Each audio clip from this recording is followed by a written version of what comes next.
Kumusta mga kasaliksik?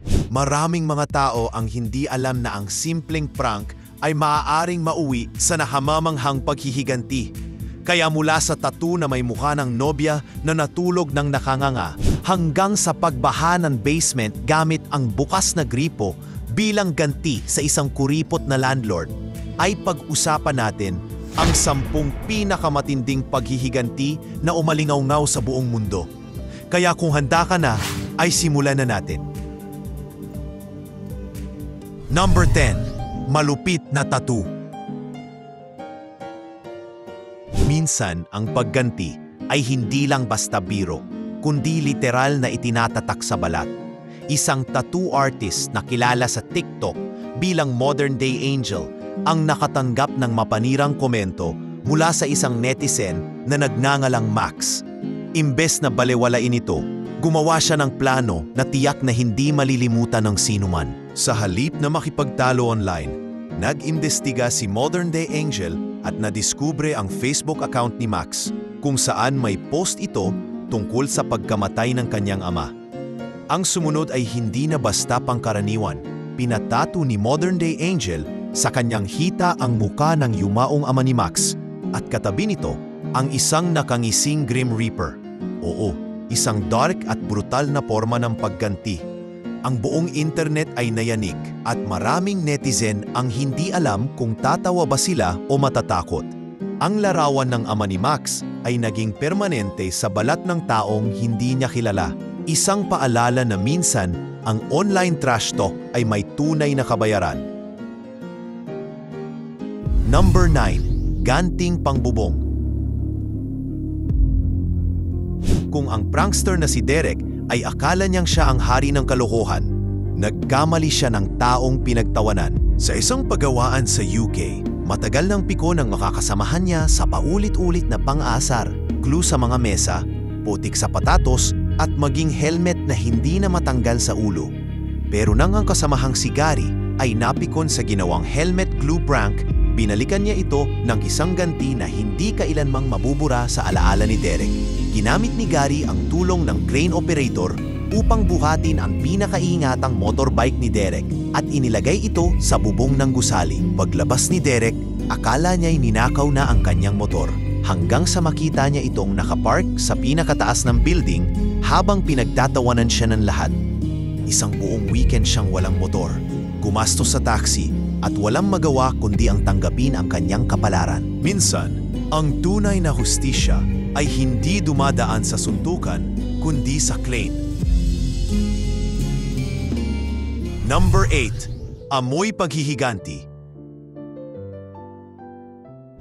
Betrayal ang naging simula ng lahat.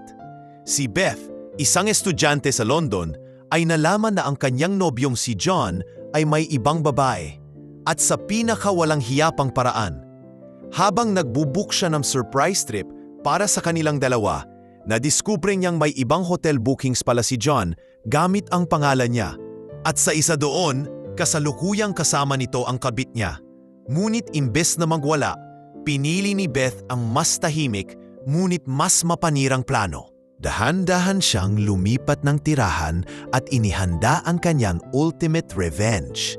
Bumili siya ng 25 packs ng prawns at itinago ito sa bawat sulok ng kanilang apartment, mula sa loob ng kurtina hanggang sa mga vents ng radiator. Pag-uwi ni John mula sa business trip, hindi na niya mabuksan ang pinto. Ang kanyang mga susi ay pinakiskis na pala ni Beth. Pagpasok, sinalubong siya ng amoy na parang galing sa impyerno. Dahil dito, napilitang ibenta ni John ang unit sa bagsak presyo, isang napakatinding ganti na literal na tumatak sa ilong. Number 7. Cookie ng kabiguan. Walang mas masarap kainin kundi ang tagumpay, lalo na kung ito ay may halong mealworms. Si Verica ay isang estudyante na mahilig mag-bake, pero ang kanyang roommate na si Sophie ay mas mahilig mang-agaw ng pagkain.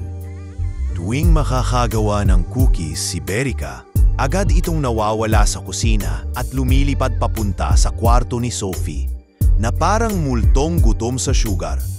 Hanggang sa isang araw, napuno na si Berica.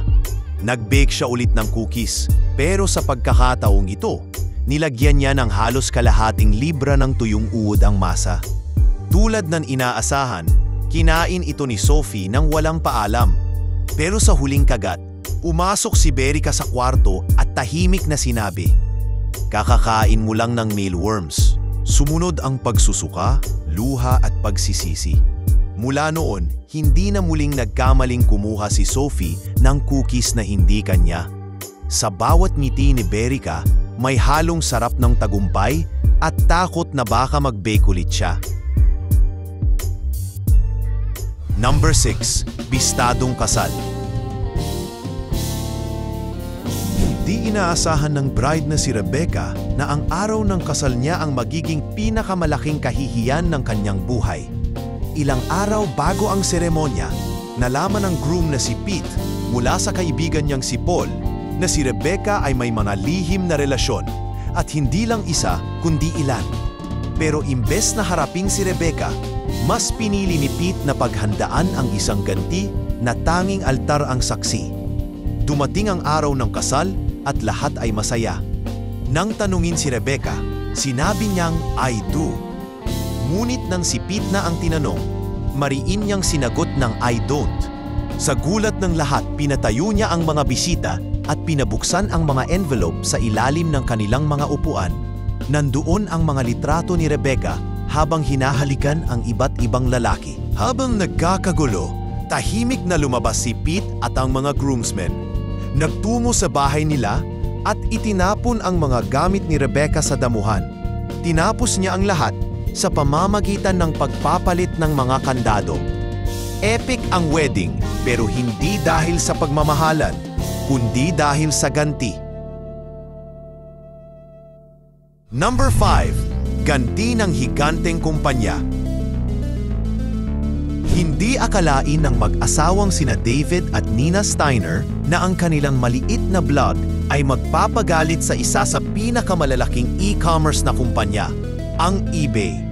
Matapos nilang i-post ang isang kritikal na artikulo noong 2019, nagsimulang makatanggap ang mag-asawa ng mga kakaibang bagay, funeral wreath, pig mask, libro tungkol sa pagiging balo, at kahit mga insekto na buhay pa. Sa simula ay akala nila'y may stalker lang sila, pero ang totoo, mismong mga empleyado ng eBay ang nasa likod ng lahat.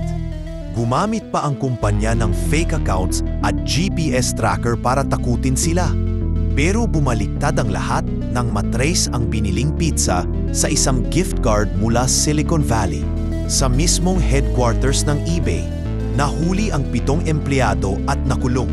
Ang CEO nakaligtas sa kaso pero nag-resign. Sa bandang huli, naging paalala ang lahat. Kahit gaano kalaki ang kapangyarihan mo, kapag ginamit mo ito sa maling paraan, babalik sa iyo ang ganti. Mas mabigat pa sa inaakala mo. Number 4. Ganting may gagamba. Sa edad na 10, si Wild Bill ay biktima ng maling paratang matapos pagbintangang siya ang nakabasag ng baso ng gatas. Isang kasalanang gawa ng kanyang nakatatandang kapatid na babae. Dahil dito, pinarusahan siya ng kanilang ina habang ang tunay na salarin ay nakalusot. Pero hindi kinalimutan ni Bill ang insidenteng iyon. Sa halip, nagsimula siyang mag-ipon ng daan-daang plastic spiders mula sa arcade. Isa kada ticket para sa isang matagalang plano ng paghihiganti. Matapos makumpleto ang koleksyon, itinago niya ang mga ito sa iba't ibang sulok ng bahay. Sa damit, sa kama at maging sa kusina. Pero hindi dito nagtapos ang ganti niya. Sa huli, nag-ipon siya ng mga totoong gagamba at palihim na pinalaya ito sa kama ng kanyang kapatid. Akala nito ay laruan lang, kaya wala itong pakialam hanggang sa makita niyang gumagalaw na ang ilan. Sigawan, takbuhan, trauma. Isang baso lang ng gatas ang naging mitsa ng pinakakakilabot na karanasan niya sa buong buhay. Number 3. Let it go, Brad. Kapag may nagnanakaw sa opisina, madalas tahimik na tinutukoy ng boss. Pero si Uncle Dale, isang engineer sa isang kumpanya sa US, ay may ibang estilo. Nang makitang walang laman ang donation box para sa office party, agad niyang pinaghinalaan ang pamangkin ng may-ari, si Brad. Pero hindi siya nagreklamo agad. Sa halip, nag-set up siya ng hidden camera at nag-anunsyo na may nag-donate ng $100. Hindi nakatiis si Brad at muling bumalik sa box. Sa pagkakataong ito, nakunan siya ng video na may kasamang ebidensyang siya nga ang kumuha ng pera. Pero hindi to nagtapos si Uncle Dale. Gumawa siya ng espesyal na kahon na sa sandaling mabuksan ay tutugtog ng Let It Go mula sa Frozen, nang sobrang lakas at walang patid. Nang muling subukang buksan ito ni Brad, sumabog ang musika sa buong opisina. Hindi niya mapahinto at sa loob ng 15 minutes, naging sentro siya ng kahihiyan. Sa huli, napaalis siya sa trabaho at nilagyan pa ng do not rehire ang kanyang record. Minsan ang hustisya ay may kasamang theme song. Number 2. Baha ng ganti. Ang paghihiganti ay maaaring dumating sa pinaka-hindi inaasahang anyo, tulad ng tubig. Si Angela, isang dating nangungupahan sa isang gusali, ay biniktima ng landlord na matagal nang kilala sa pagiging madamot at mapang-abuso.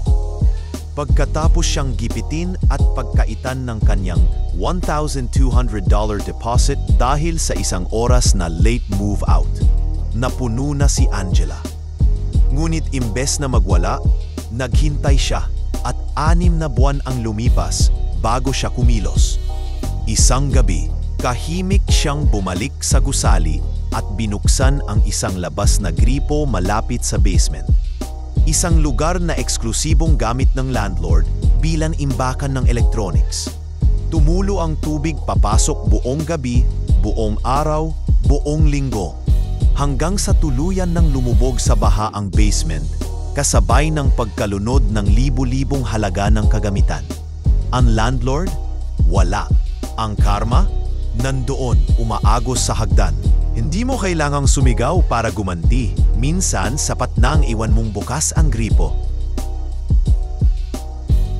Number 1. Mukhang masama. Matapos ang mahigit 20 taon ng biruan at pranks, akala ng isang babaeng Briton na ang gupit na kalbo na ibinigay niya sa kanyang nobyo ay isa lamang sa libu-libong biro nila sa isa't isa. Pero sa pagkakataong ito, tinapatan siya ng nobyo sa paraan na hindi niya kailanman inaasahan at hindi rin basta-basta mabubura. Hinanap ng lalaki ang pinakapangit na litrato ng kanyang girlfriend. Yung tipong nakatulog siya at nakabuka ang bibig at pinatato ito sa katawan niya. Oo, totoong tattoo, malaki, detalyado at nakakatawa. Sa una, nagalit ang babae. Pero habang tumatagal, napagtanto niya na ito marahil ang pinaka-epic na ganti na natanggap niya sa buong relasyon nila. Ang tanong ngayon, paano niya ito mapapantayan? O mas maganda bang wag na lang niya subukang lumaban? Minsan, ang totoong ganti ay hindi lang sakit, kundi isang permanenteng paalala sa balat ng taong minahal mo.